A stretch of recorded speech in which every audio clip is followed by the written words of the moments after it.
Hey, it's Arrow. This is Vocal Defrag. We do the vocal defragging while on a transition walk through this beautiful forest here in South Charlotte, North Carolina. Defragging is simple, but at the same time, it's also very difficult. Ask somebody to ask themselves a question and then question the answer. And they'll look at you, they'll go, what? Yeah, that inner person you've got, all those voices inside your head and heart, the ones that control every decision that you make, let them ask you some questions. Give them an answer, and then give them permission to ask you even more questions on that answer that you gave them. Learning how to defrag is breaking it down. Learning to understand who you are as a person. Defragging is also something that I do with my written journals. It started in November of 2017. The goal was to try to figure out what's going on here. Why am I falling apart? What led to this? How did I get here? Where am I going to go if I don't grow?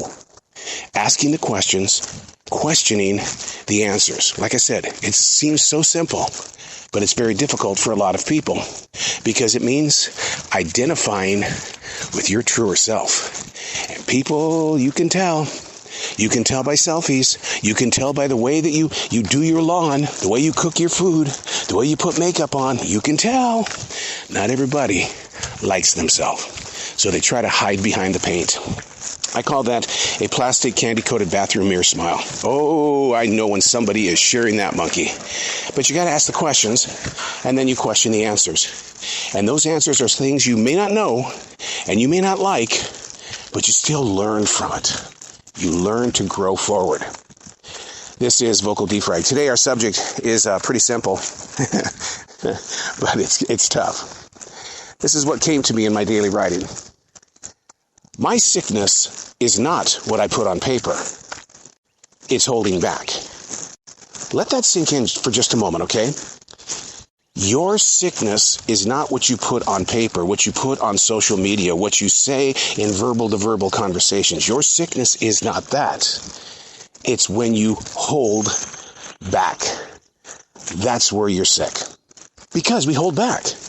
Our inner feelings are going, but I wanted to say that. I really think you should know. But something, that sensor inside of you, said, no, not going there. We're not going to cause any trouble today. We're not going to speak the truth. Let them learn on their own. How many times have you said it and or heard it? Let them learn on their own. They'll figure it out. You know, the thing is that life doesn't come with a book. It comes with teachers. That's us. If somebody is doing something wrong and you flat out know it, why are you holding back?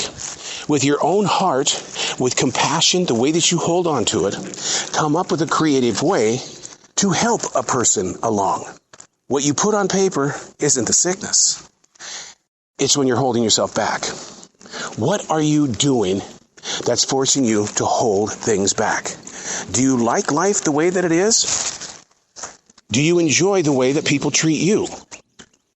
What about all the different things that you do on an everyday basis that others aren't comfortable with? Are they holding back? And if they are, what are they holding back? What would you learn about yourself from somebody else if they just started talking openly? But they don't, because they don't want to injure you. They don't want to judge you. They don't want to do things with you that could knock you off your path, because we work so hard to be on whatever path it is that we're walking. I'm on this path here in South Charlotte, North Carolina, moving through a group of trees. I've got living things around me. The hawk is above me. There were deer out in the front part of the forest this morning. It's all around me. There are things moving around us. But if they are holding things back, that hurts me. Because what do they know about holding things back? What does my dog know about holding things back? When she's ready to go, she's ready to go. She doesn't hold back. But as human beings, we don't move forward. We stop. And we hold back. The neighbors that are constantly borrowing things from you, but you don't say anything. The idea that your family could be better, but you don't say anything to help make things a little bit better. You just accept things the way that they are. What you put on paper isn't the sickness. It's holding back. That's why I invite you to defrag. You're holding back on yourself. You're keeping yourself from doing what it needs to do in order to age well. Oh my God, he went that way. We're not getting older. Yeah, we are. What are you doing to prevent yourself from accepting you as you? How often do you look at yourself in that bathroom mirror or in that rearview mirror in the car?